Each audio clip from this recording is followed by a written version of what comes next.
di SLE device ni kita lebih fokus untuk repair telefon lah. Tapi tak semua untuk repair jugalah. Kita ada buat untuk jual beli telefon terpakai, telefon baru, aksesori ni semualah, kabel, casing, apa semua yang berkaitan telefon bimbit lah. Dan di kedai kita pun bukan sekadar telefon saja yang kita repair. Untuk laptop kita ada buat juga. Untuk laptop. Lepas tu yang macam telefon ni kita banyak fokus dekat motherboard lah. Motherboard. Ya, motherboard.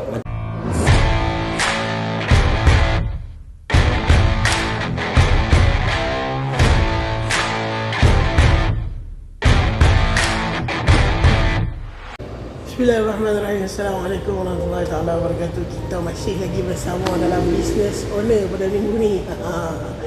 From zero to hero, luaskan kuasa itu tagline kita pada minggu ni ya.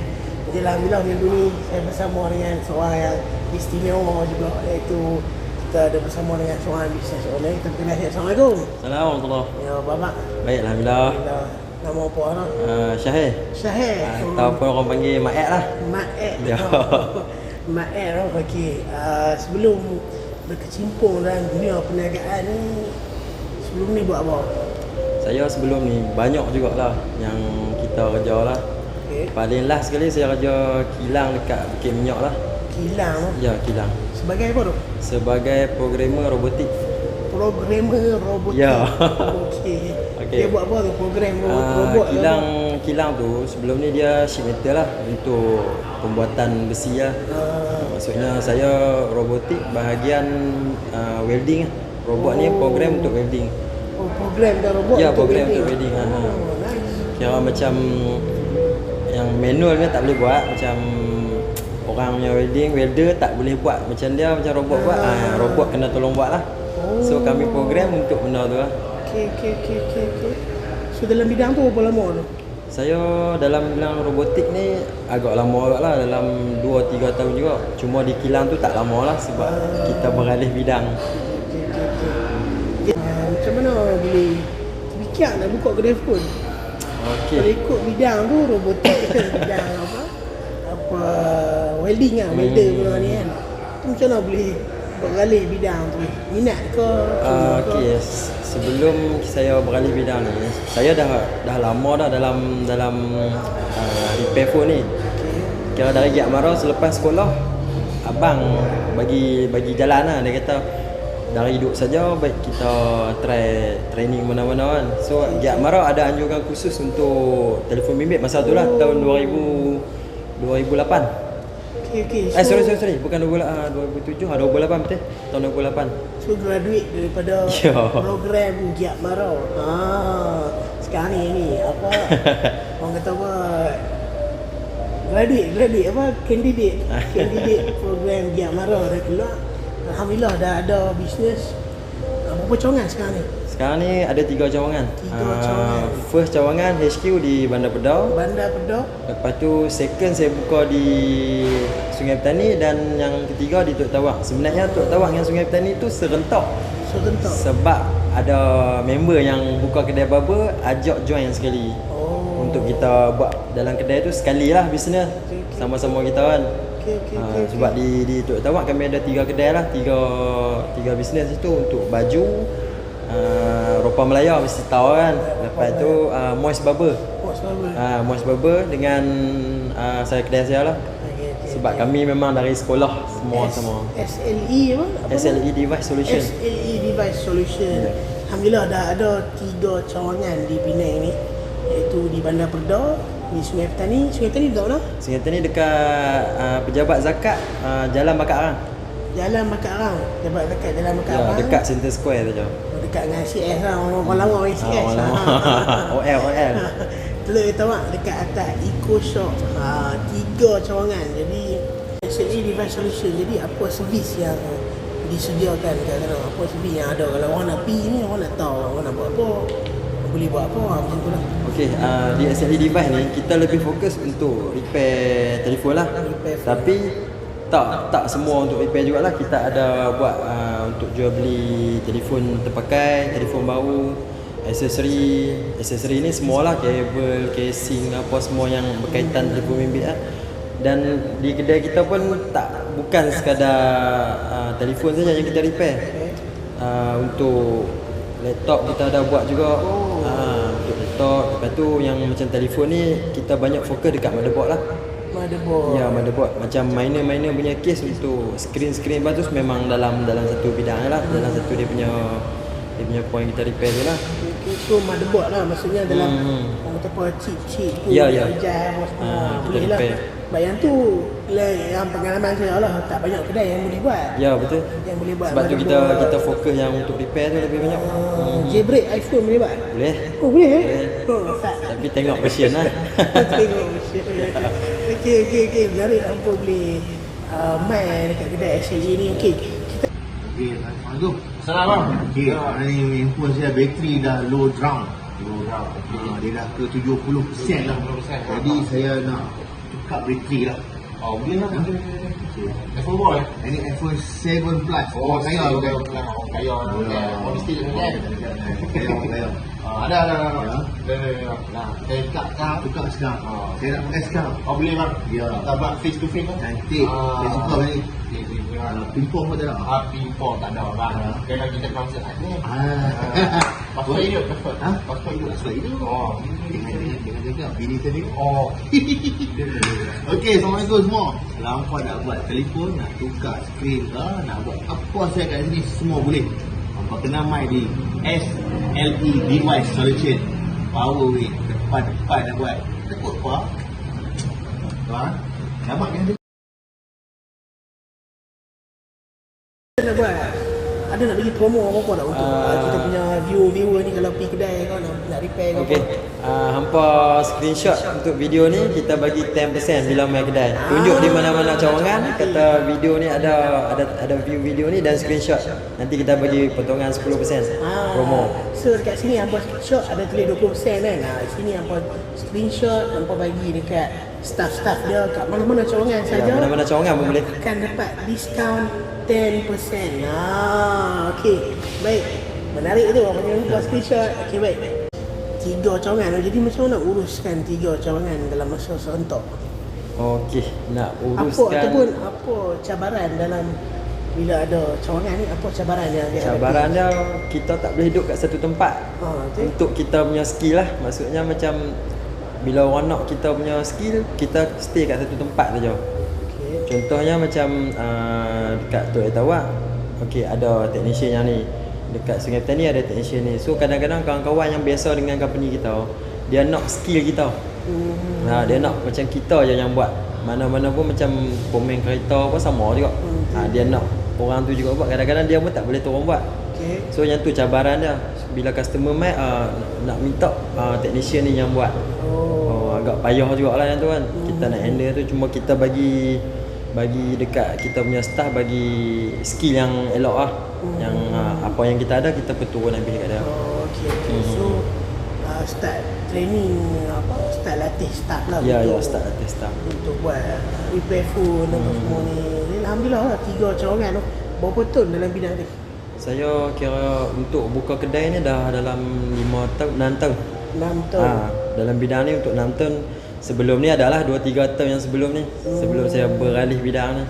Okey, 6 tahun tu boleh kita kira kita beritahu kita orang kata apa? Boleh dikira sebagai established established punya business lah, alhamdulillah. So memang full time lah. Ya, full time. Sebelum full time ni saya masa dekat kilang, saya buat yang ni part time. Okey. Kira pesanan saya untuk orang yang nak buat full time ni, kena tengok dulu gaji part time tu boleh tak lagi. Betul? Boleh tak lagi lawan dengan gaji full time. Kalau boleh lawan dengan gaji full time, better berhenti lah. Untuk bisnes lah, bukan kita nak abang macam bisnes apa ni, tapi dah tertulis lah yang berniaga ni lagi banyak dia punya pendapatan kan. Betul. So hampa yang pengen nampak bisnes ni, kalau tengah bekerja jangan berhenti kerja lagi. Saya ada kawan duk jadi engineer kilang elok tiba-tiba berhenti. Baru jumpa tadi. Jadi macam itulah, jangan berhenti tu kan. Tengok dulu kita punya bisnes baru ni boleh sama income dia sama dengan kerja kita ataupun kurang lagi ataupun lebih lagi, baru kita boleh buat decision untuk berhenti. Okey, Dah 6 tahun dalam bidang repair phone. Jadi macam mana kita tak tahu kat sini macam mana permulaan dia. So macam mana bermula dalam bidang phone? Okey, start saya mula berniaga ni. First kali tekanan kewangan lah. Kita bila kita dah kahwin, kita ada anak, so kita perlukan lebih lagi income untuk cover family kan. So bila macam ni saya pergi kedai member lah yang sekali Giat Mara dulu. Sebab kami dulu Giat Mara ada lebih kurang 16 orang student. Tapi tak semua yang fokus untuk buat benda ni. Ada yang sambung belajar lah, pergi jadi pilot lah, macam-macam lah kawan-kawan. So bila saya pergi seorang kat dekat Rock, dia punya kawan tu, dia buka kedai dah lama dah. Start kami habis kelas tu dalam 2008 dia start sampai sekarang dia buka. So first kali saya tanya dia macam mana buka kedai ni, income berapa? Tanya gentle lah, saya nak tanya lah untuk kita tambah semangat lah. Dia cakap lah lebih kurang sekian-sekian berapa dia punya monthly punya income apa semua. So bila saya dengar macam tu, saya jadi macam terkejut lah. Dahsyat lah hang boleh jana pendapatan macam ni kan, satu bulan kan. So bila kita dengar-dengar macam tu, kata aku mesti boleh. Kata aku pun nak macam dia juga. Nak macam tu juga untuk cover lah. First kali mula memang sekadar untuk cover income lah. Tapi bila lama-lama kita jadi seronok dengan bidang ni. Rasa macam heaven lah, fun kita dengan bisnes ni. Dan benda phone ni, kira repair ni, benda-benda gadget ni memang minat ke macam mana? Minat memang kena ada lah. Kalau kata tak minat, banyak yang saya tengok. Bila bisnes, sekadar bisnes saja. Tak ada improvement. Bila tak ada improvement ni macam biasa, sekadar untuk bisnes je lah.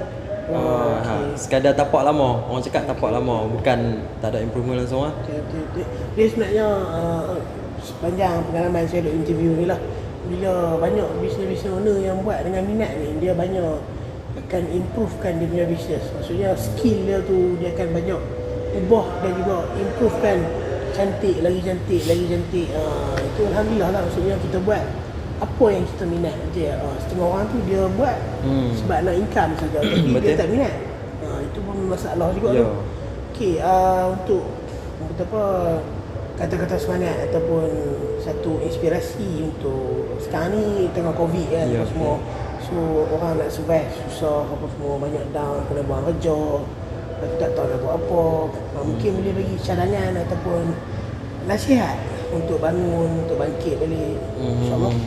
Okey, kalau nak nasihat pun saya pun tak pandai sangat untuk nasihat. Tapi apa yang saya boleh cakap, kita bila kita dah menapak, kita terpaksa teruskan. Untuk bukan sekadar untuk hidup lah, tapi kita kata untuk semua lah, untuk cover kita punya family ke apa semua. Kira tak di musim Covid pula memang banyak tekanan lah.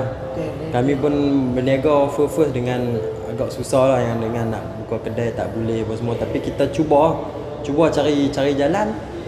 Duduk rumah pun kita kena jana income. Sebab kalau kita stay macam tu, kita mengharapkan untuk buka kedai saja, memang tak boleh lah.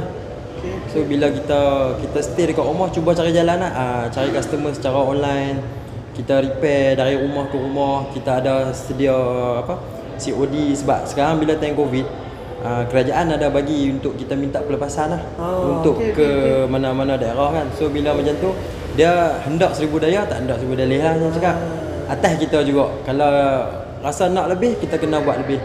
Sebab saya pun sampai ke malam lah, kadang-kadang pukul 1, pukul 2 customer stay mesej tanya. Ada setengah orang bila main malam akan tutup phone lah, tak mau. Tapi kita tak boleh lah macam tu. Bagi saya tak kena. Sebab bila saya pergi bercuti pun mana-mana pun, phone saya stay on. Sebab staff saya akan call ke, customer akan call. So kita tak boleh lah tinggal macam tu. Ada setengah orang macam pick up, tak apa lah hari ni cuti apa semua. Bagi saya tak lah macam tu. Sebab kita kena sentiasa lah update benda ni.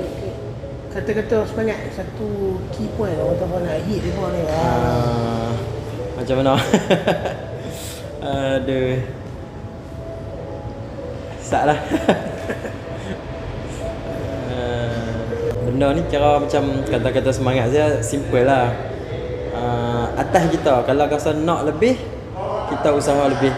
Kalau kata nak setakat tu saja, usaha setakat tu saja. Macam tu je lah. Kalau kata macam kita bekerja dengan company lain pun, kalau kita setakat tu saja, kita tak ada usaha, bos pun takkan nampak peningkatan kita.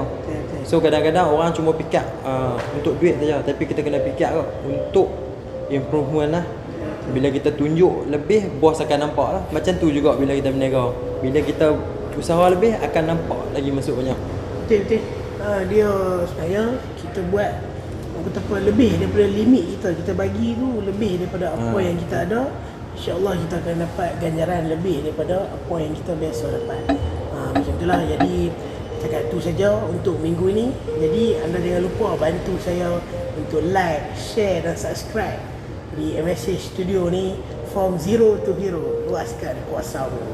Assalamualaikum warahmatullahi wabarakatuh.